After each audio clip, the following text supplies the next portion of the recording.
बिस्मिल्लाहिर्रहमानिर्रहीम, अस्सलाम वालेकुम। आप देख रहे हैं गेम ऑन है और मैं हूं आपका मेज़बान Ahmed Nawaz. Under 19 Asia cup में सनसनीखेज मुकाबले जारी हैं। अभी हाल ही में हमने एक बड़ा ज़बरदस्त मैच मुलाहिज़ा फरमाया पाकिस्तान टेलीविजन स्पोर्ट्स पर। आपने देखा कि बांग्लादेश अंडर 19 टीम ने अफगानिस्तान को शिकस्त दी।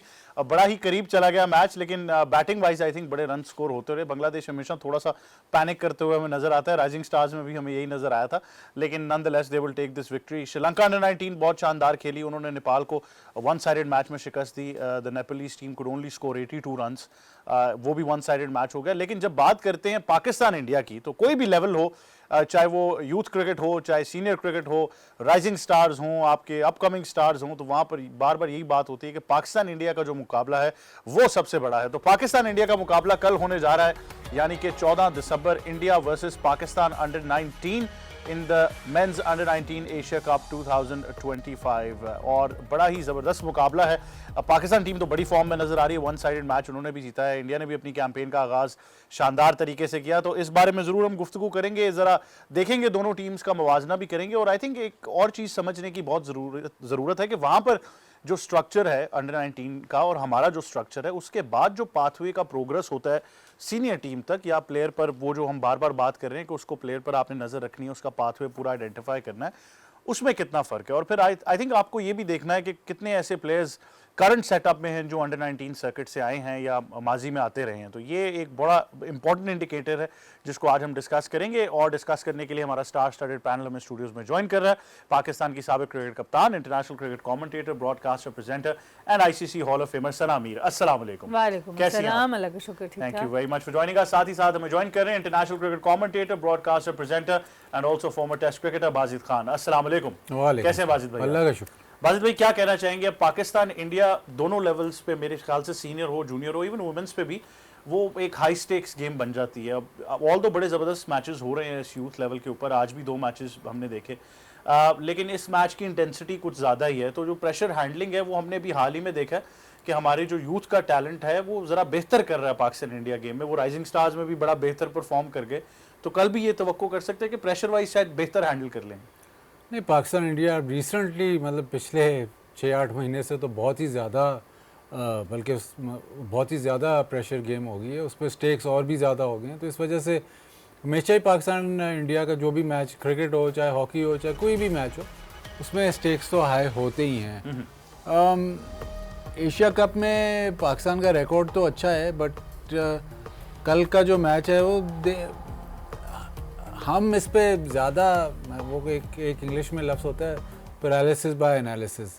अंडर 19 के लेवल में इंडिया पाकिस्तान का मैच ठीक है बहुत बड़ा मैच है, वो सारा कुछ है, बट अभी भी आप ये देखें वो अंडर 19 अभी डेवलपिंग प्लेयर्स हैं। तो आप ये नहीं एक्सपेक्ट कर सकते कि यार हर चीज़ प्रोफेशनली हो, गलतियाँ भी होंगी, प्लेयर्स वो अभी डेवलप कर रहे हैं, उनके लिए बहुत बड़ा स्टेज है। तो वो कैसे इस स्टेज को अबूर करते हैं और वो इनके सामने जो चैलेंज है वो कैसे हैंडल करते हैं, वो देखना पड़ेगा। आई थिंक पाकिस्तान की जो पहले मैच में आपको नज़र आई टीम, उसमें तो ऐसा लग रहा है कि ये प्लेयर्स काफ़ी स्किलफुल हैं और अपनी स्किल्स को बैक कर रहे हैं। तो वही आप कर सकते हैं। वही कहते हैं कि जी ये मैच, हर मैच से पहले आप यही कहते हैं कि यार जस्ट अनदर गेम तो नहीं होती, प्रेशर ज़्यादा होता है, बट अपने आप को आप किस तरह उस जोन में लेके जाते हो, किस तरह प्रिपेयर करते हो। असल मुझे ऐसा लगता है कि असल जो प्रेशर जो बिल्डअप होता है ना, वो मैच से पहले होता है। मैच जब एक दफ़ा आप रस्सी क्रॉस कर जाते हो, जब मैच शुरू हो जाता है, वो प्रेशर काफ़ी हद तक कम हो जाता है जब आप एक्चुअली गेम खेलना शुरू हो जाते हो। तो वो उससे पहले का जो सिलसिला है, अब मैच से पहले जो बिल्डअप है, उसमें बहुत ज़्यादा उस पर फोकस, स्पेशली इस लेवल पे बहुत ज़्यादा फोकस अगर आप करें अंडर 19 के लड़कों को, बहुत ज़्यादा अगर उनसे ये बात करते रहें और उनको रियलाइज़ करवाएं कि नहीं यार बहुत बड़ा मैच है, बहुत ज़्यादा अगर प्रेशर उन पर डालें, तो वो प्रॉब्लम अक्सर हो जाती है। अगर थोड़ा सा ज़ाहिर है बात तो होगी, लेकिन तो उसको उसी तरह, तो मैनेजमेंट का इसमें बहुत बड़ा रोल, अंडर 19 में स्पेशली मैनेजमेंट का बहुत बड़ा रोल है कि वो प्लेयर से प्रेशर कैसे ऑफ। अच्छा, टीम ऑफिशियल्स की आपने बात कर दी, एक नज़र टीम ऑफिशियल्स पर भी डालते हैं कि पाकिस्तान टीम के साथ कौन से टीम ऑफिशियल्स हैं, क्योंकि आई थिंक बाजिद भाई बिल्कुल दुरुस्त फरमा रहे हैं कि वो बड़ा इंपैक्ट होता है कि वो क्या पेप टॉक दे रहे हैं बच्चों को। और यहाँ पर आपको सरफराज अहमद एज मैनेजर और मेंटोर नजर आते हैं, जो खुद भी अंडर 19 खेले हैं, उसके बाद पाकिस्तान के भी कप्तान रहे, इंडिया को चैंपियंस ट्रॉफी में भी हराया, तो ही अंडरस्टैंड्स कि वो प्रेशर क्या होता है। शायद Anwar the head coach and batting coach, Rauf Takhar Anjum bowling coach, Mansoor Amjad fielding coach, Abrar Ahmed the trainer, Ubaidullah physio and Ali Hamza the analyst. तो ये वो टीम ऑफिशियल्स हैं जिनकी बात करें, बट आई थिंक सर ना सरफराज का वहाँ पर होना इन बच्चों के लिए आई थिंक वो बड़ा एक कॉन्फिडेंस वाइज एलिमेंट जरूर है कि वो बार बार जो है वो उस दौर से गुजरे हुए हैं, चाहे अंडर 19 टीम हो, सीनियर टीम हो, he has been in those situations जहां पर उनको पता है कि प्रेशर हैंडलिंग कैसे करनी है। बिल्कुल, ना सिर्फ वहाँ से गुजरे हैं पर वहाँ पे पाकिस्तान को सक्सेसफुल भी कराया। अंडर 19 वर्ल्ड कप भी जीते सरफराज अहमद की कप्तानी में पाकिस्तान, और फिर चैम्पियंस ट्रॉफी का फाइनल किसको याद नहीं है, वो भी सरफराज अहमद की कप्तानी में जीते। तो ये एक बहुत ही अच्छा मूव है पीसीबी की तरफ से भी।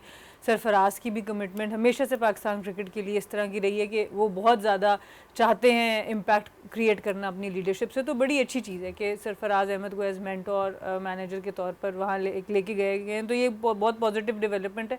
और साथ ही जो इनके हेड कोच हैं शाहिद अनवर साहब, उनके साथ भी मुझे काम करने का मौका बहुत ब्रीफली किया, लेकिन उनके साथ काम किया तो उनकी भी पर्सनैलिटी बहुत पॉजिटिव है। वो इस लिहाज से इस एज ग्रुप के लिए बहुत अच्छे हैं कि वो कॉन्फिडेंस बड़ा ज़बरदस्त देते हैं, दिल बड़ा करके वो भेजते हैं प्लेयर्स को। और आई थिंक ये बड़ा इंपॉर्टेंट होता है कि फियर ऑफ फेलियर आप ना दें, आप प्लेयर्स की जो पॉजिटिव उनके अंदर काबिलियत है, जो क्वालिटीज़ हैं, उनके ऊपर फोकस ज़्यादा किया जाए इस जगह पे, रादर दिन आप सिर्फ उनको उनकी गलतियां बताना शुरू कर दें। तो आई थिंक वो भी एक मेरे ख्याल से ये अच्छी टीम बनेगी सरफराज भाई और शायद अनवर की साथ के ये पॉजिटिव एक माइंडसेट वहाँ पे डेवलप होगा। अच्छा, you have been in this situation, बल्कि आप तो इससे भी एक स्टैंड आउट कर गई कि you were the first ones to beat India जब हम आईसीसी टूर्नामेंट्स की बात करते हैं। तो व्हाट्स दैट प्रेशर? हम कह तो बहुत आराम से देते हैं कि यार पाकिस्तान इंडिया प्रेशर गेम है, लेकिन उस टाइम अब जिस तरह बाजिद भाई ने कहा कि आपको क्या पेप टॉक मिलती है वो बड़ा डिफाइन करती है। तो इवन अगर आप अपना इंस्टेंस भी याद करें when you are playing against India as Pakistan, तो क्या गुफ्तगू चल रही होती है कैंप के अंदर? देखिए, हमें सिर्फ फ़ायदा ये था वुमेन्स क्रिकेट में कि वही आप अंडरडॉग्स ही थे, क्योंकि आप दूसरी टीम को हमेशा उनके जो ओवरऑल हिस्ट्री थी, जो रिकॉर्ड्स थे, वो हमसे ज़्यादा बहुत अच्छे थे। टीम में जो प्लेयर्स के नाम थे वो बहुत बड़े उस ज़माने में। ख़ास तौर पे अगर मैं पहले मैच की बात करूं 2012 में जब हमने पहली बार हराया था गोल में, तो वहाँ पर कोई भी एक्सपेक्ट नहीं कर रहा था। तो उस तरह से जो क्रिकेटिंग वर्ल्ड का प्रेशर था वो हम पे नहीं था, क्योंकि वहाँ पर लोग इतना एक्सपेक्ट नहीं कर रहे थे। पर हाँ, फैमिलीज़ का, मुल्क का, हमारे मीडिया का, क्योंकि वो बस उनको कोई फ़र्क नहीं पड़ता वहाँ कौन खेल रहा है, यहाँ कौन खेल रहा है, वो कितने अरसे से खेल रहे हैं, आप कितने अरसे से, किसी को कोई फ़र्क नहीं पड़ता है। They want you to win. तो वो pressure, half of the pressure हम पे बहुत ज़्यादा था कि भाई इससे कैसे निकलना है। तो मेरे ख्याल से हार्ड बहुत कम होता है कि आप वो रात सोते हैं। मेरे ख्याल से मेजॉरिटी प्लेयर्स जो जिन्होंने पाकिस्तान इंडिया खेला होता है ऐसे बड़े टूर्नामेंट्स पे, वर्ल्ड कप में या किसी लेवल पर, तो आधी रात जागते, करवट बदलते, फिर सोचते अच्छा सुबह क्या होगा। ये एक जेन्युइन प्रेशर होता है। कॉम का भी यही हाल है, कॉम का भी यही हाल होता है। वो मेरे ख्याल से अब इधर उधर सोशल मीडिया प्लेटफॉर्म में आके तैयारी शुरू कर देते। तो वो प्रेशर आपको ज़रूर होता है, और ये बड़ा ज़रूरी होता है कि आप उस प्रेशर को पहले हैंडल। कभी कभी वो कहते हैं ना, इग्नोरेंस इज़ अ ब्लिस। वो इंडिया पाकिस्तान के मैच से मैं हटती हूँ। मेरा पहला मैच जो कप्तानी का फाइनल था वो कराची वर्सेस लाहौर था। मैं कराची की कप्तान थी और बहुत यंग कैप्टन थी, और हमारे जो एक्चुअल कोच थे वो ट्रैवल नहीं कर सके थे टीम के साथ। उनकी फैमिली में कोई इशू हो गया, कोच भी नए, मैनेजर भी, वो भी ट्रैवल नहीं कर सकी, मैनेजर भी बड़ी यंग। तो हमारी एक बड़ी यंग सी टीम थी। तो हमने फाइनल के लिए क्वालिफाई किया। अब सब लड़कियां आई हुई थी कराची से, एक दिन ऑफ था हमारा बीच में, और उससे पहले हमें कोई ऑफ नहीं मिला हुआ था एज सच। तो हमने कहा क्या करें उस ऑफ डे पे ना, तो हमने कहा चलो मरी चलते हैं। तो हमारी पूरी टीम, यंग टीम, हम उठ के ना मरी हुई। कराची की लड़कियों ने देखा नहीं होता। दूसरी टीम जो थी वो नेट प्रैक्टिस करने चली, उन्होंने खूब, और वो सीनियर थे सारे, उनको था जूनियर टीम से हमने नहीं हारा। वो लोग खूब प्रैक्टिस की, और फिर जब हम आए, हम बड़े फ्रेश आए और मैच जीत गए। तो ये भी बड़ा एट टाइम्स इंपॉर्टेंट होता है, जो बाजिद भाई ने भी बात की कि मैच से पहले का जो टाइम है सबसे क्रूशल वो टाइम होता है। एक दफ़ा मैच स्टार्ट हो गया, ऑब्वियसली वो वहाँ पे तो आपका स्किल और आपका माइंडसेट होता है, पर जो मैच से पहले का 1 से 2 दिन 4 दिन वाला टाइम होता है, उसमें मैनेजमेंट कितना उनको प्रेशर फ्री रख सकती है, प्लेयर्स खुद किन एक्टिविटीज़ में अपने आप को इन्वॉल्व कर सकते हैं। तो हम लकी हो गए, वो हम बड़े लेवल पर इतना आजमा नहीं सके। बड़ा सवाल ये है कि आप कराची की कप्तान क्यों? मैं कराची में रहती थी। नहीं, तो आपका ताल्लुक इधर एबटाबाद से रही लाहौर में, और कप्तान लाहौर तो मैं बाद में आई, 7 साल कराची में रहने के बाद लाहौर आई थी मैं। तो ब्लेंड तो है, लेकिन आई थिंक ये बच्चे बड़ा दूर हैं, वरना इनको भी मरी ले आते हैं। ये बहुत दूर बैठे हुए हैं, लेकिन आई थिंक उसमें जिम्मेदारी, बट सना आई थिंक कप्तान की भी, even at this young age कप्तान की जिम्मेदारी तो है, आधा प्रेशर तो उस बेचारे ने शील्ड करना है या बेचारी ने शील्ड करना है। देखिए उसमें सबसे इम्पोर्टेंट होता है स्विच ऑन स्विच ऑफ। ये कहने की तो बात है, live in the present moment भी हम सुनते रहते हैं जी, आप प्रोसेस पे ध्यान दें, पर ये करना एक्चुअल में बड़ा मुश्किल होता है कि आप बहुत ज़्यादा आगे का ना सोचें, आप उस दिन के हवाले से सोचें, और बस यही होता है कि आप अपने माइंड को जितना फ्रेश रख सकते हैं, जितना आप ओवर थिंक करेंगे, जितना आप बहुत ज़्यादा एनालाइज, जो फिर बादल भाई ने बात की है कि वो analysis, too much analysis can cause paralysis वाली बात है, पर ठीक है, आप पता है मैच तो है, बट अच्छी एक्टिविटीज़ प्लान होना, हेल्दी एक्टिविटीज़ प्लान होना, not only related to cricket but team bonding की एक्टिविटीज़, रिलैक्सेशन की एक्टिविटीज़, ये बड़ी ज़रूरी होती है। और एट टाइम्स हम इनको भूल जाते हैं, हम समझते हैं फोकस का मतलब है बहुत ज़्यादा मेहनत कराना। मेहनत हमने कर ली जो कर ली इससे पहले, अब पहला जो एक दिन पहले उसमें आपने जितना रिलैक्स कर सकते हैं वो आपको करना चाहिए। बिल्कुल, मुझे ऐसा लगता है कि ठीक है कप्तान की आपने बात की, लेकिन मुझे ऐसा लगता है कि मैनेजमेंट का इसका बहुत बड़ा रोल है इस पर, स्पेशली अंडर 19 में जो एज ग्रुप क्रिकेट है उसमें मैनेजमेंट का बहुत रोल है। ये इनएक्सपीरियंस प्लेयर्स होते हैं, इन्होंने कभी ये ऐसा स्टेज देखा नहीं होता, उनको उस अपने लेवल पे लेके आना कि नहीं यार कोई नहीं हम ऐसे खेलेंगे, वो बहुत ज़रूरी है। ये आकिब भाई जब अंडर 19 या 18 के कोच थे, ये उनकी क्वालिटी थी कि वो माहौल ऐसा क्रिएट करते थे कि कोई मैच का बहुत ज़्यादा मैच का प्रेशर होता है बट वो बैकग्राउंड में रखते थे। इसी तरह आप जैसे उन्होंने बात की शाहिद अनवर, मैं इनके साथ खेला हूँ, हमारे लाहौर के ये कप्तान भी रहे थे, तो ये बहुत पॉजिटिव, जो भी टीम मैच की सिचुएशन, मैं प्लेइंग डेज की बात करूँ, कोचिंग तो मुझे उनके साथ मुझे नहीं हुआ इतना वाकिफ़, लेकिन प्लेइंग डेज की बात की, जो भी मैच की सिचुएशन है कि जी नहीं हम मैच जीत जाएंगे, कोई मसला नहीं है, वो एक हेडबैंड से पहनते थे कि मैं बॉलिंग करूँगा मीडियम बेस करते आउट कर जाते थे। तो अब जैसे वो साथ उनके हैं राव इफ्तिखार, इनका बड़ा लंबा सारा नाम है, राव इफ्तिखार अल्लाह दिता नून, तो ये भी ऐसे सच आप इनको कभी टेंस होंगे बीच में से, लेकिन आप नज़र नहीं आएगा कि ये बहुत टेंस है। तो ये इम्पॉर्टेंट है कि आपकी जो मैनेजमेंट है, मसूर अमजद भी इसी तरीके के हैं, वो भी थोड़ा लाइवली रखते हैं, तो ये इम्पॉर्टेंट है कि ये जो आपका जो क्रक्स है, ज़ाहिर है सरफराज तो मेंटोर हैं, लेकिन असल काम तो ये जो इन तीनों ने करना है। तो ये जो टीम का माहौल रखेंगे, मैच से पहले जो माहौल रखेंगे, even during the tournament, match अब आप हार भी जाते हो, अगर आपका टूर्नामेंट अच्छा नहीं भी जा रहा, तो वो आपने प्लेयर्स के साथ किस तरह डील करना है, क्योंकि अभी तो ये स्टार्ट ऑफ देयर करियर है, ये मतलब एशिया कप है, ठीक है जी, एशिया कप 19 एशिया कप है, इंडिया से बड़ा मैच है, चलो ये निकल जाता है, उसके बाद वर्ल्ड कप है, वो भी अगर निकल जाता है तो ये इनका ये अभी करियर का स्टार्ट है, ये तो एक स्टेपिंग स्टोन है ना, अभी तो उन्होंने बहुत क्रिकेट खेलनी है, तो वो चीज़ें रियलाइज़ कराना या उस तरह इनको रिलैक्स करना, ये मैनेजमेंट का बहुत बड़ा काम है। और इसीलिए ज़्यादातर अगर आप देखें ना तो दुनिया की जो टीमें हैं वो under 19 under 6 age group level पे बड़े एक्सपीरियंस कोच रखते हैं, बिल्कुल ऐसे, हाँ। और वो ऐसे नोविसेस कोच कभी भी नहीं रखते, वो बहुत एक्सपीरियंस कोच रखते हैं, क्योंकि इनको मैनेज करना है, इनका मतलब मेंटरशिप कह लें या उनको मेंटली उस तरह लेके जाना, वो एक मुश्किल काम है, कोई आसान काम नहीं है। ये बड़ा इंपॉर्टेंट फैक्टर इसलिए भी है कि हम हमेशा कंसिस्टेंसी की भी बात करते हैं, जिस तरह बाजिद भाई कह रहे हैं कि आप अपनी सीनियर लॉट को यहाँ पर लेकर आते हैं जिनका एक्सपीरियंस ज़्यादा हो। मेरे ख्याल से अंडर 19 एज ग्रुप में तो कंसिस्टेंसी ऑफ मैनेजमेंट सबसे ज़्यादा ज़रूरी है, क्योंकि वो जितना इस ग्रुप के साथ रहेंगे उतना एक कंफर्ट लेवल उनका बनता जाएगा, you know they look up to them, और फिर आपको वैसे ही एक कॉन्फिडेंस आ जाता है कि टीम मैनेजमेंट जो है मुझे सपोर्ट कर रही है। लेकिन बहुत से प्लेयर्स भी हैं जिनको हमने एनालाइज करना है, बड़ा ज़बरदस्त मैचअप भी है जिसको देखा जा रहा है कि शायद वो बड़ा ज़बरदस्त होने वाला है कल के मैच में, उसके बारे में भी गुफ्तगू करेंगे और कुछ मज़ीद चीज़ें भी ऐड करनी है, लेकिन एक छोटे से वक्फे के बाद देखते रहिए गेम ऑन है।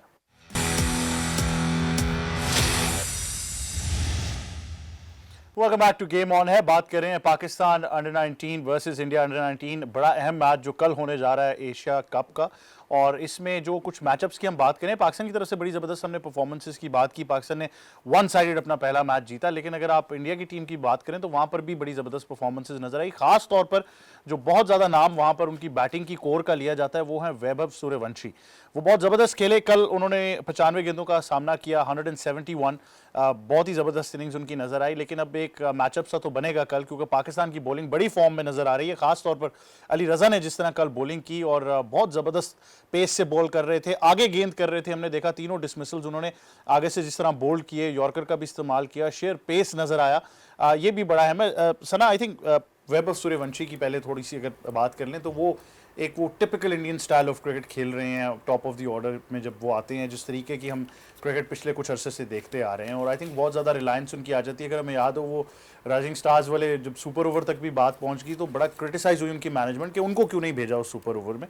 तो he is right now their probably most valuable player in the team. बिल्कुल, आई थिंक जिस तरह फ्यूचर स्टार्स की आप बात करते हैं तो definitely he is one of the brightest for India, और इसीलिए इतनी बात भी हो रही है और इतनी डिसअपॉइंटमेंट भी थी उस राइजिंग स्टार के फाइनल में कि उनको जो पावर प्ले स्पेशलिस्ट हैं उनको उस टाइम पर नहीं भेजा गया। हम बात कर रहे थे स्ट्रक्चर्स की, हम बात कर रहे थे कंसिस्टेंसी की। इंडिया का जो अंडर 19 स्ट्रक्चर है वो ना सिर्फ लड़कों का, लड़कियों का भी, उनका स्टेट लेवल पे 2 मेजर टूर्नामेंट्स ज़रूर होते हैं। हम कंसिस्टेंसी की बात करते हैं, हमारे अनफॉर्चुनेटली ऊपर नीचे होते हैं, कभी होता है टूर्नामेंट, कभी नहीं होता, पर उनके 2 कंसिस्टेंट टूर्नामेंट्स होते हैं, जिसमें एक 3 डे टूर्नामेंट होता है जिसमें लॉन्गर फॉर्मेट वो प्लेयर्स खेलते हैं, और फिर एक 50 ओवर टूर्नामेंट होता है। तो यहाँ से आप समझें कि ठीक है, उनकी डोमेस्टिक लीग जो है वो one of the biggest products है, सारा पैसा वहाँ है, प्लेयर्स हैं, पर उस लीग के अंदर फिल्टर होके प्लेयर्स वो जाते हैं जो डोमेस्टिक से 3 डे और 50 ओवर अंडर 19 लेवल पर खेल के वहाँ जाते हैं। इसलिए वनडे की जब उनकी टीम आप बनाएंगे 50 ओवर की, जिस भी एज ग्रुप में बनाएंगे, उसमें आपको एक डिफरेंस नज़र आएगा, और ये डेफिनेटली एक बहुत बड़ा प्लस पॉइंट उनके लिए होगा। और इसीलिए फिर जब आप इनके बैटर्स इवन यंग एज में भी देखते हैं तो उनकी टेक्निक की बात करें, उनके टेम्परामेंट की बात करें, नए बॉल पे बैटिंग की बात करें, स्पिनर्स और फास्ट बॉलर, तो एक कंप्लीट आपको प्लेयर मिल जाता है और टेक्निकली स्ट्रॉन्गर प्लेयर मिलता है, बिकॉज वो 3 डे क्रिकेट को बहुत अहमियत देते हैं अंडर 19 लेवल पर। तो आई थिंक ये एक बहुत बड़ा प्लस होगा। बट दूसरी तरफ अच्छी चीज़ ये है कि ऑब्वियसली हम मोहम्मद उनकी बात करें, अली रज़ा की बात करें, तो उनको भी एक्सपोजर बड़ा अच्छा मिल चुका है, चाहे वो ज़ल्मी की तरफ से हो, चाहे वो बाकी जो उन्होंने डोमेस्टिक में क्रिकेट खेली, इंजरी से वापस आ रहे हैं, स्टार्ट भी अच्छा मिल गया है मलेशिया के अगेंस्ट। तो ऑब्वियसली ये एक मैचअप बड़ा ज़रूरी होगा कि नए बॉल पे ज़्यादा जो है डोमिनेंट वो कौन होता है। अच्छा बाजिद भाई, इंटरेस्टिंग बात वैभव की ये है कि ये 8 फर्स्ट क्लास मैचेस भी खेले हैं, लेकिन ये 18 T20s भी डोमेस्टिक खेल चुके हैं। राजस्थान रॉयल्स की तरफ से ये IPL भी खेलते हैं और वहाँ पर 200 का स्ट्राइक रेट और 40 की एवरेज है इनकी। नहीं, बहुत ही इम्प्रेसिव है इतनी यंग एज में।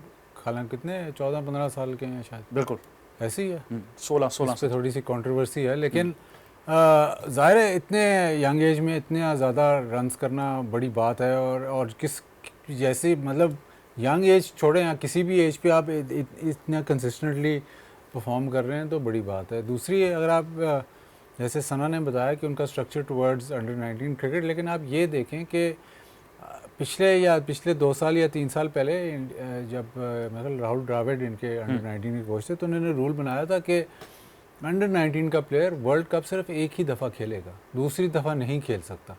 तो इसका ये मतलब है कि एक तो बहुत ज़्यादा प्लेयर्स प्रोड्यूस कर रहे हैं, बहुत ज़्यादा कंपटीशन है इवन एट अंडर 19 लेवल।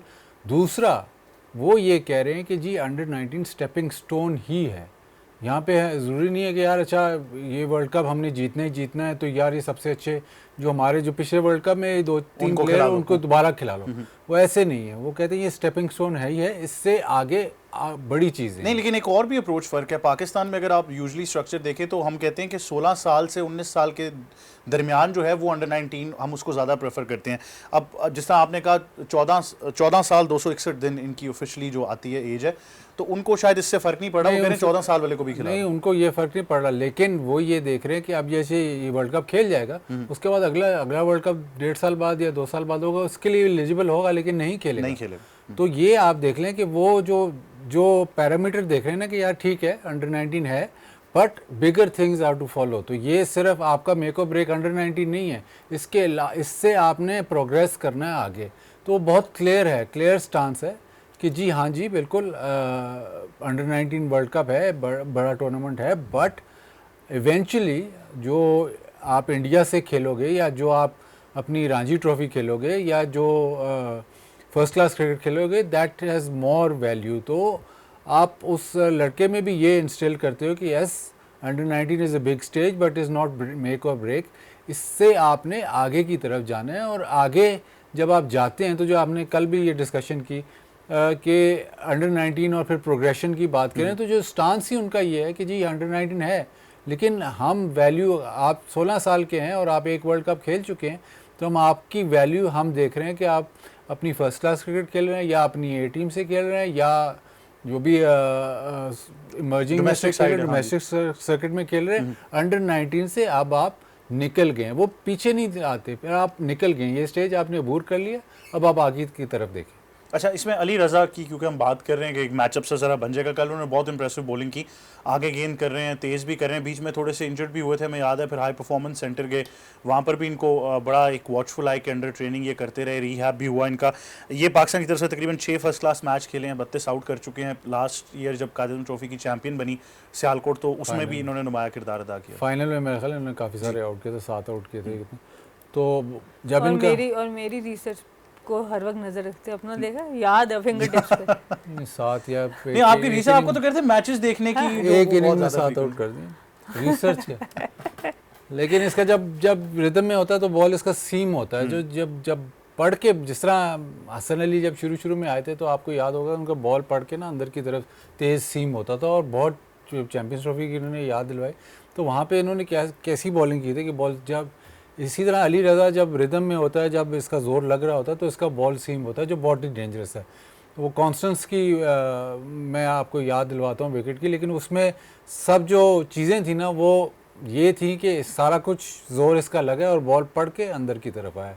जब इसका बॉल पढ़ के सीम हो रहा होता है तो आपको पता होता है कि अली रज़ा फॉर्म में है। तो अभी भी अगर ये आउट करेगा, आपने कहा आगे बॉल करेगा, लेकिन मुझे जो चीज़ देखने की है कि इसका बॉल पढ़ के हिल रहा है कि नहीं। बाजिद भाई, ये हमारे यहाँ करियर प्रोग्रेशन फास्ट बॉलर का बड़ा ट्रिकी है। अब अली रज़ा की हम बात तो कर रहे हैं, माजी में भी हमने बहुत से ऐसे फास्ट बॉलर्स देखे जो अंडर 19 सर्किट में हमें बहुत ज़्यादा इंप्रेसिव नज़र आते हैं, बट एज सून एज उनका करियर प्रोग्रेस करता जाता है तो पता नहीं क्यों वो नेचुरल एबिलिटी हमें कम होते हुए नज़र आ जाती है। देखिए, एक इसमें 2-3 फैक्टर्स हैं। एक तो वो अंडर 19 ही है, तो वो अंडर 19 प्लेयर्स के खिलाफ खेल रहा है, तो उस टाइम उसका स्किल लेवल इतना आपको अच्छा लग रहा है। तो जब वो आगे अगली स्टेज पे जाएगा तो उसको अपना स्किल लेवल इम्प्रूव करना है to be as impressive at that stage.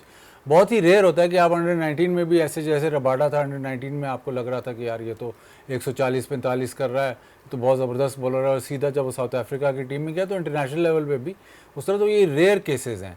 लेकिन नॉर्मली ये होता है कि आप अंडर 19 खेलते हो तो फिर आप जब स्टेप अप करते हो फर्स्ट क्लास क्रिकेट में या अगले लेवल पे, तो आपको अपने जो स्किल लेवल है वो इंक्रीज़ करना पड़ेगा, कंसिस्टेंसी इंक्रीज़ करनी पड़ती है, फिटनेस इंक्रीज़ करनी पड़ती है। इसमें 2 बातें हैं, एक थोड़ा सा मैं ऑफ टॉपिक हो रहा हूँ, लेकिन पाकिस्तान में ना आप ये देखें कि जो सबसे बड़ा मसला फास्ट बॉलर्स का है स्पेशली, वो ये है इंजरी और उसके बाद जो कम बैक है उसमें बहुत बड़ा गैप है। अब देखिए, शाहीन शाह अफरीदी की इंजरी हुई कितनी अब जाके फॉर्म हिट की है, कितनी देर बाद। बिल्कुल, नसीम को भी इसी तरह। अब जिसको इंजरी होती है उसकी रीहैब और उसकी जो वापस आने का तरीका है, जब वो वापस आता है तो फिर वो स्ट्रगल कर रहा होता है। बाकी दुनिया में ऐसे, जो एलीट दुनिया है, जो प्रोफेशनल्स हैं, वहाँ पे ऐसे नहीं है। इंडिया देख लें, जब उनका फास्ट बॉलर वापस आता है इंजरीज के तो उसके पेस में कमी नहीं आती उसी तरह वो बॉलिंग कर रहा होता है। इसमें सबसे अच्छी जो मैनेजमेंट करता है, दुनिया में सबसे अच्छी मैनेजमेंट करते हैं वो ऑस्ट्रेलियंस करते हैं। अब देखें, हेजलवुड, कमिंस और स्टार्क, ये कितने सालों से खेल रहे हैं, सारे आपके टेस्ट मैच खेलते हैं, T20s खेलते हैं, वनडेज खेलते हैं, सारा कुछ खेलते हैं और खेले चले जा रहे हैं। और कितनी उम्र होगी इनकी, और कितने इन्होंने। बाकी दुनिया में ऐसे नहीं है। बाकी दुनिया में आपके फास्ट बॉलर या एक फॉर्मेट खेल रहा है या 2 फॉर्मेट खेल रहा है, इंजर्ड हो रहा है, फिर कई साल नहीं खेल रहा, 6 महीने की ब्रेक आ गई, साल की ब्रेक होगी। ऑस्ट्रेलिया ने कोई जो उनका समय स्टडी करना चाहिए कि वो क्या करते हैं अपने फास्ट बॉलर्स के साथ, कि वो जो लोड, जो ये क्या वर्कलोड मैनेजमेंट जो है वो जिस तरह करते हैं, वो मेरे ख्याल इस वक्त जो हमने देखा है पिछले 5-6 सालों में, वो बाकी दुनिया सबसे आगे है। इंग्लैंड से भी आगे है, न्यूजीलैंड से भी आगे, इंडिया सबसे आगे, वो डेवलपिंग स्ट्रक्चर से ज़्यादा सब। हाँ बिल्कुल। और वो उनके फास्ट बॉलर्स वो उनको प्रोटेक्ट करते हैं। ठीक है, वो इशू भी है कि उनकी जो पैसे उनको अच्छे मिलते हैं, उनको वो इशू नहीं है कि नहीं यार मैंने IPL खेलना है या मैंने वो खेलना है, वो उनको प्रोटेक्ट करते हैं। बट उसके अलावा जो उनको मैनेज करते हैं और उनके फिटनेस लेवल्स और उनको किस तरह फ्रेश रखते हैं और प्रिजर्व करते हैं थ्रू आउट देयर करियर्स। अब स्टार्क और ये हेजलवुड और कमिंस को तो शुरू में ही इंजरी हो गई थी और फिर वो वापस आया और रुक नहीं रहा।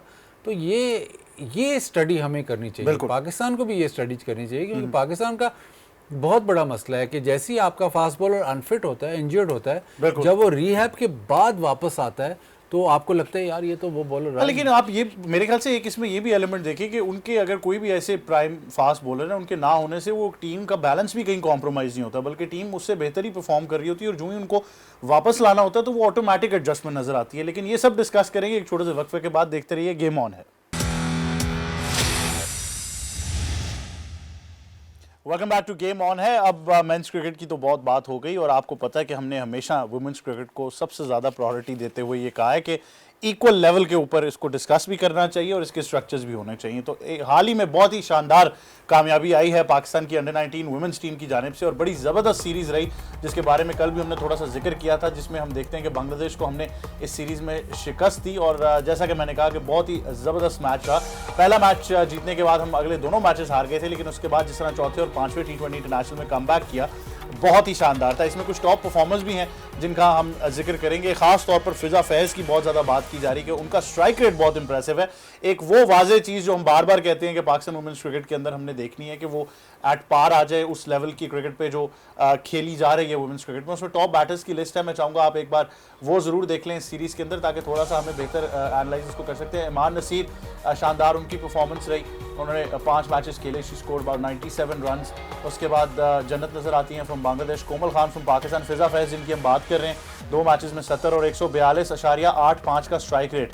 और उसके बाद Sumaiya Akhtar from Bangladesh as well who scored 65 runs in 5 games. जी सना मीर क्या कहना चाहेंगी? आउटस्टैंडिंग परफॉर्मेंस आपने कल भी कहा कि आफ्टर बीइंग 2 मैचेस डाउन इस तरह जीतना और खास तौर पर जो नोटेबल परफॉर्मेंसेस हैं। बिल्कुल, सबसे पहले तो अच्छी चीज़ है कि इनकी सीरीज़ रखी गई, तो यहाँ पे पीसीबी को क्रेडिट जाता है। मैं बहुत अफसोस हुआ था लास्ट टाइम जब एक वर्ल्ड कप से दूसरे वर्ल्ड कप इनको बिल्कुल तैयारी के बगैर ऑलमोस्ट हमने भेज दिया। एक एशिया कप था जो बहुत ही वर्ल्ड कप से 2 हफ्ते पहले था, तो उससे कोई ख़ास तैयारी नहीं हो सकी।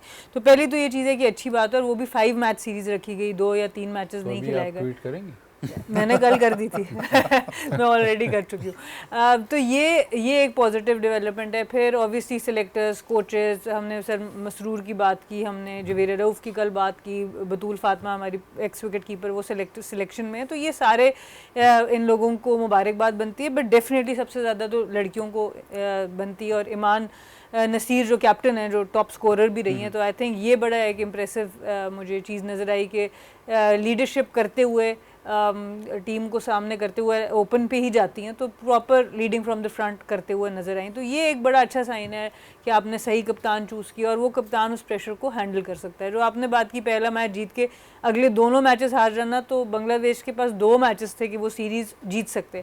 तो जो चौथा मैच जीतना था ना, वो आई थिंक एक एक्सीलेंट प्रिपरेशन फॉर देम कि आप अंडर प्रेशर हैं, अगेंस्ट द वॉल लगे हुए हैं, डू एंड डाई मैच है, नहीं जीतेंगे सीरीज़ चली जाएगी, वहाँ से आके कम बैक करना। और उसमें भी ऑब्वियसली जो फिजा फैज़ हैं उनकी बड़ी अच्छी परफॉर्मेंसेस रही, कोमल जो विकेट कीपर है उनकी बड़ी अच्छी परफॉर्मेंसेस रही। तो यही हम चाहते हैं। फिर शहर बानो जो लेफ्ट आर्म बॉलर हैं उनकी परफॉर्मेंसेस अच्छी रहीं, और फिर लाइव स्ट्रीमिंग भी हुई एक यूट्यूब लिंक पे जिस पे हम जाके इनको देख सकते थे। तो ये भी एक पॉजिटिव डेवलपमेंट नजर आई। स्ट्राइक रेट फिजा की भी हम क्योंकि बात कर रहे हैं, आई think that is one thing जहाँ पर हम बार बार कह रहे हैं कि हमें इम्प्रूव करने की ज़रूरत है इन वुमेन्स क्रिकेट। देखिए, वो बिल्कुल जितने मैचेस आप खेलेंगे, जितनी आपको अपनी इनिंग्स बनानी आएगी, जितना आप डिफरेंट बॉलर्स और डिफरेंट कंडीशंस में जाके खेलेंगे, हमें एक चीज़ जो सबसे पहले समझनी है, ख़ास तौर पे एज ग्रुप क्रिकेट में लड़कियों और लड़कों के डिफरेंस में, कि बहुत से प्लेयर्स जो लड़कियों की क्रिकेट में आते हैं वो नेट से बन के भी प्लेयर्स आते हैं, जिनके बैकयार्ड में अपना नेट लगा के या छोटी सी जगह पर वो खेल के वहाँ से आ रही होती हैं। उनको मैच जो सिनेरियोज होते हैं कि आखिरी ओवर में इतने रन और इतने फील्डर्स इस ऑफ पे खड़े हैं, इतने लेग पे खड़े हैं, जो हम गली क्रिकेट खेलते थे। मैंने ये गली क्रिकेट बहुत खेली क्योंकि हम कंटोनमेंट्स में रहते थे, एक सेफ इन्वायरमेंट था। जो आम लड़की पाकिस्तान को आके खेलती है उसके हर एक के पास ये अपॉर्चुनिटी नहीं होती, तो वो बॉलिंग की प्रैक्टिस कर लेगी नेट में, बैटिंग की कर लेगी, पर मैच सिनेरियोज की प्रैक्टिस नहीं होती। जो लड़के आते हैं एज ग्रुप क्रिकेट में टेप बॉल खेल के, तो वो बहुत ज़्यादा ढेर मैचेस खेल के वहाँ आए होते हैं, तो उनकी जो गेम अवेयरनेस है वो ऑलरेडी। लेकिन आप मेरी सलाह जरूर इसमें कीजिएगा। मुझे तो ये लगता है कि हम शायद वुमेन्स क्रिकेट को लेकर जितने कैंप्स लगाते हैं इतने कैंप्स तो शायद मेंस क्रिकेट के नहीं लगते। हर सीरीज से पहले, टूर्नामेंट से पहले कैंप कैंप कैंप चल रहा नहीं, होता है। ऐसा बिल्कुल भी नहीं है। आई थिंक ये सही तरह सलाह करें इसकी। हाँ, इसकी मैं सलाह- बता रहा हूँ। इसकी नहीं, सलाह- नहीं, देखिए मैं मेरा इस्लाह मेरा करनी मैं पड़ेगी। मुझे कैंप से बहुत ज्यादा इतराज होता है। कैंप की बजाय आप इस तरह कंपैरेटिव सीरीज खेलें। इस्लाह करनी पड़ेगी, क्योंकि मैचेस, मैं वही अगेन बात करूँ, नंबर ऑफ मैचेस आपको इंक्रीज करना है, और camps right before an international series लगा के कोई बहुत आपने तीर नहीं मार लेना। कैंप्स आपके लगेंगे जो स्किल कैंप्स होंगे वो दूर सीरीज से वो भी लगाएंगे, स्पेशलाइज्ड होने चाहिए। स्पेशलाइज हो। लेकिन सबसे इंपॉर्टेंट है मैच प्रैक्टिस। इस जूनियर लेवल पर भी आपको समझ आए कि अच्छा मैंने ओवर की डिस्ट्रीब्यूशन कैसे करनी है एज अ कैप्टन, हमने फील्डर कब ऊपर लाने, सिंगल कब रोकने, बाउंड्रीज पे फील्डर्स को कब भेजना है, अटैक कब करना है।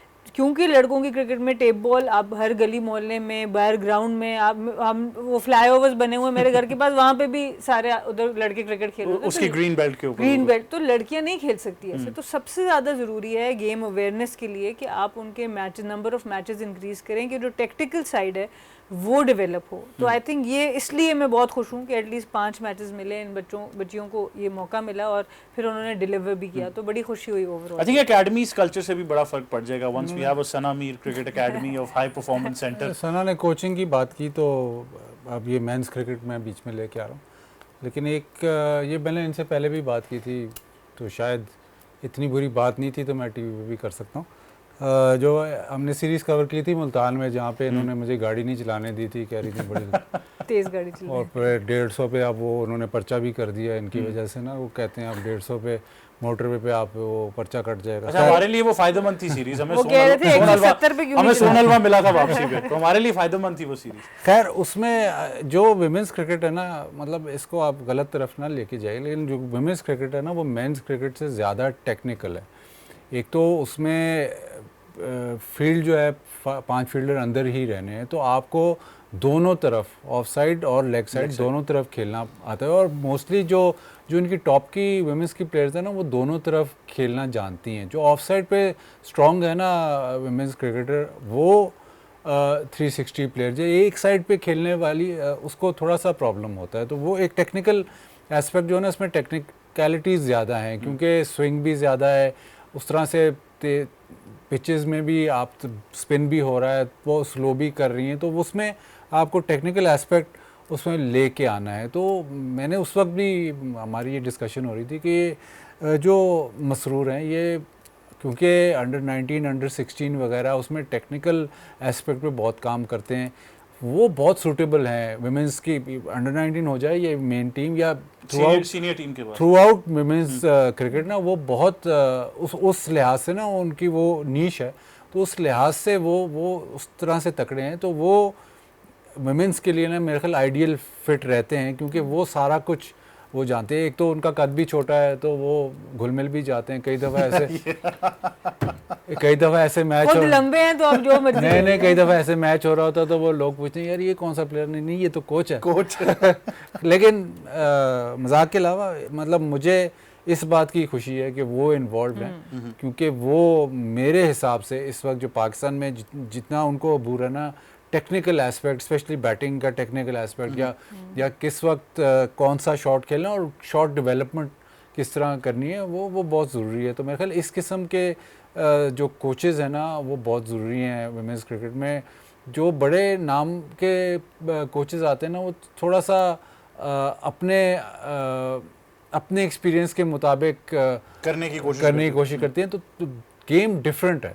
जैसे हम कहते हैं ना कि जो फॉर्मेट्स हैं, टेस्ट क्रिकेट, वनडे क्रिकेट का एक जैसी, T20 अलहदा है, इवन तो मेंस क्रिकेट और वुमेंस क्रिकेट अलहदा हैं, क्योंकि इसमें एक तो रूल्स अलहदा हैं, प्लस जो टेक्निकल एस्पेक्ट है वो ज़्यादा इस्तेमाल होता है वुमेंस क्रिकेट में। मेंस क्रिकेट में तो पावर हिटर्स जी एक साइड पे अगर आप बहुत ही तकड़े हैं तो आप खींच कुछ के आप मार ही लेते हो। वुमेंस क्रिकेट में थोड़ा सा आपको इसमें ज़्यादा काम, लेकिन बाज़ में फिर तो इसका मतलब है कि आपको स्ट्रक्चर वाइज भी अप्रोच ज़्यादा बेहतर करनी चाहिए। उसकी वजह मैं आपको ये बताता हूँ कि मेंस क्रिकेट में हाल ही में हमने, आपको याद होगा कुछ साल पहले एक पाकिस्तान की जूनियर लीग होती है, स्कूल क्रिकेट का भी एक टूर्नामेंट होता है, बट वुमेंस क्रिकेट पे यूथ लेवल के ऊपर इतनी एंगेजमेंट नहीं हो पा रही।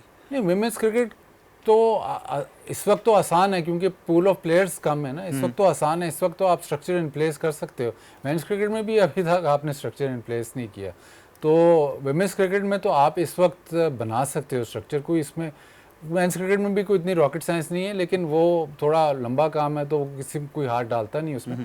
लेकिन वुमेन्स क्रिकेट में तो आप स्ट्रक्चर बना सकते हो, उसमें तो कोई ज़्यादा बड़ा मसला नहीं है। करने वाले अगर आप बनो तो ये 6 महीने बल्कि साल के बाद आपका ये स्ट्रक्चर तैयार हो सकता है। और जो पाथवेज कह रहे हो, जो एज ग्रुप क्रिकेट है उसके भी टूर्नामेंट्स हो सकते हैं। उसके बाद उसके बाद वुमेंस क्रिकेट की जो डोमेस्टिक टीमें बनानी है वो भी हो सकता है, सारा कुछ हो सकता है। इस वक्त हो सकता है क्योंकि जो पूल ऑफ प्लेयर्स है वो कम है, तो आप एक्चुअली मॉनिटर कर सकते हो। क्योंकि आपने सेंट्रलाइज ही करना ना, आपने जैसे पाकिस्तान क्रिकेट चलती, हाथ तो नहीं छोड़ना ना पाकिस्तान पीसीबी ने, सेंट्रलाइज अपने पास ही सारा कुछ रखना ना। वुमेन्स क्रिकेट इस वक्त सेंट्रलाइज सिस्टम में चल सकती है क्योंकि लिमिटेड नंबर ऑफ प्लेयर्स। बिल्कुल sir, I mean limited number को भी हमें इंक्रीज करना है, वो तो that's one part of the picture. But आपकी क्योंकि बहुत ज़्यादा कॉरेस्पॉन्डेंस भी माजी में रही है, कोई ऐसा सेट प्लान जिस पे, क्योंकि देखें मैंने उस वक्त भी ये बात की थी जब आपको याद होगा स्कूल क्रिकेट का एक टूर्नामेंट हुआ और वो टेलीवाइज भी हुआ, पीसीबी की जानिब से वो कराया गया। उससे पहले पाकिस्तान की एक जूनियर लीग का एक मॉडल आया था, 1 ही साल चला वो।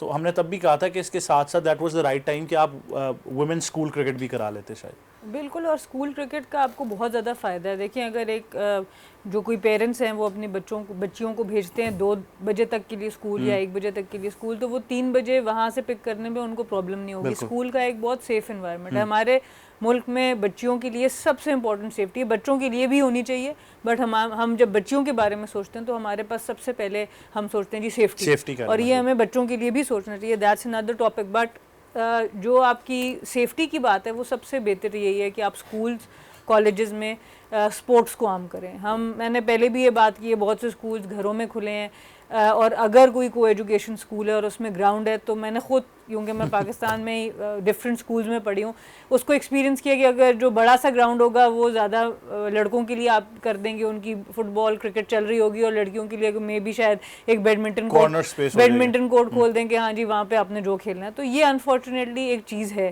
कि हमारे पास रिसोर्सेज की कमी की वजह से अगर 2 इक्वल ग्राउंड नहीं है तो वहाँ पर भी बच्चियों को मौका नहीं मिलता खेलने का। तो ये आपको इन माइंडसेट्स को बदलना पड़ेगा, इन अपॉर्चुनिटीज़ को बदलना पड़ेगा स्कूल लेवल पर। और साथ साथ सिंपल सी बात है, अगर आप इंडिया ने अभी वुमेन्स क्रिकेट का वर्ल्ड कप जीता, उनके पिछले कुछ सालों से सिंपल उन्होंने रूल कर दिया है, जहाँ मेंस टीम टूर करने जाएगी उसी जगह वुमेन्स टीम भी उनकी टूर करने जाएगी, चाहे वो सीनियर टीम है चाहे वो अंडर 19। आहिस्ता आहिस्ता वो उस तरफ लेके आ रहे हैं कि नंबर ऑफ मैचेस ज़्यादा से ज़्यादा आप वुमेन्स क्रिकेट को खिलाएं।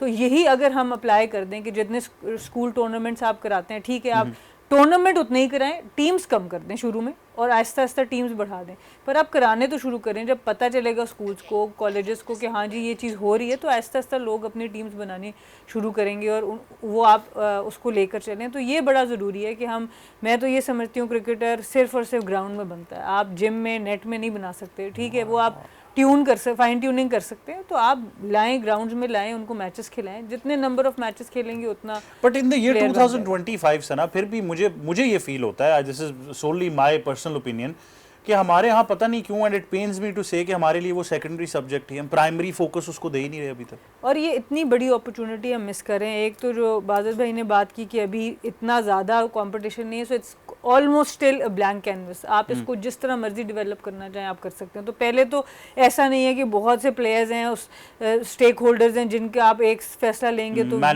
ये आपके पीछे पड़ जाएगा या वो पीछे पड़ जाएगा। अभी आप जो फैसला लेंगे ज़्यादातर लोग उसको सपोर्ट करेंगे। एक तो आपको ये फ़ायदा बहुत है, और दूसरी तरफ ये है कि दुनिया में इस वक्त खाली क्रिकेट नहीं, वुमेन स्पोर्ट्स इस वक्त दुनिया में फ्लरिश कर रही है, और आगे टाइम भी यही आ रहा है। तो अगर आप इसको बिजनेस अपॉर्चुनिटी से भी देखें, वो भी बहुत ज़बरदस्त है कि आप, ये ऐसा स्पोर्ट है जो देखा जा रहा है और पूरी दुनिया में आईसीसी भी इसको फुली तौर से बैक कर रहा है। अब मीडिया चैनल्स, राइट्स जो हैं, मीडिया राइट्स वो सिंगुलरली अलहदा एज अ प्रोडक्ट ये लोग इसको लेना चाह रहे हैं, तो आई थिंक ये बहुत ही एक पॉजिटिव टाइम है जहाँ पर आप वुमेन्स क्रिकेट में इन्वेस्ट भी कर सकते हैं और इसको सीरियसली। लोग फिर डिस्कशन उस तरफ ले जाते हैं कि लीग्स करा लें या टूर्नामेंट की फ्रीक्वेंसी बढ़ा लें। अब टूर्नामेंट्स तो होते ही हैं, हर साल पीसीबी करा लेता है, लेकिन शायद वो लीग स्ट्रक्चर में अभी तक कन्वर्ट नहीं हो सकता। लेकिन टाइम आपने ओवर हो गया टाइम आपका। टाइम मैं ले लूँगा, लेकिन ये बता दें लीग्स करानी है कि नहीं। लीग्स को छोड़े, लेकिन मुझे खुशी इस बात की है कि आज इन्होंने प्रोडक्ट का इस्तेमाल बिल्कुल सही किया। अच्छा, प्लेयर पे नहीं किया,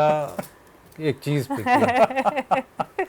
नहीं, I think that really makes a difference as well. But thank you very much Wajid भाई, सना मीर, आपका भी बहुत शुक्रिया कि आप दोनों में ज्वाइन कर रहे थे। हमारे प्रोग्राम का टाइम तो ज़रूर खत्म हो गया, लेकिन एक्शन नहीं रुकेगा पीटीवी स्पोर्ट्स पर। अब बड़ा ही ज़बरदस्त टूर्नामेंट हो रहा है, ILT20 के मैचेस आप बराह रास्त पीटीवी स्पोर्ट्स पर देख रहे हैं। तो it's the battle of UAE, क्योंकि अबू धाबी नाइट राइडर्स का मुकाबला होने लगा दुबई कैपिटल से, तो एक बड़ा इंटरेस्टिंग मुकाबला है वहाँ पर भी। तो आप ये तमाम तर एक्शन पीटीवी स्पोर्ट्स पर ज़रूर मुलाहिजा फरमाइए। बराह रास्त तमाम तर एक्शन, इतनी ज़्यादा क्रिकेट है जिसकी हमने कल भी बात की थी, जो कि आप पीटीवी स्पोर्ट्स पर देख रहे हैं। ILT20 हो, उसके अलावा अंडर-19 का एशिया कप हो, बिग बैश लीग भी कल से शुरू होने वाली है और पहला मैच ही सिडनी सिक्सर्स का आप देखेंगे तो बाबर आजम की फिर से बात हो जाएगी। तो बहुत सारी चीज़ें हैं जो पीटीवी स्पोर्ट्स पर आप बराह रास्त देख रहे हैं, तो एक्शन को एंजॉय कीजिए। लेकिन मुझे और हमारी टीम को दीजिए इजाज़त। अल्लाह हाफ़िज़। गेम ऑन है।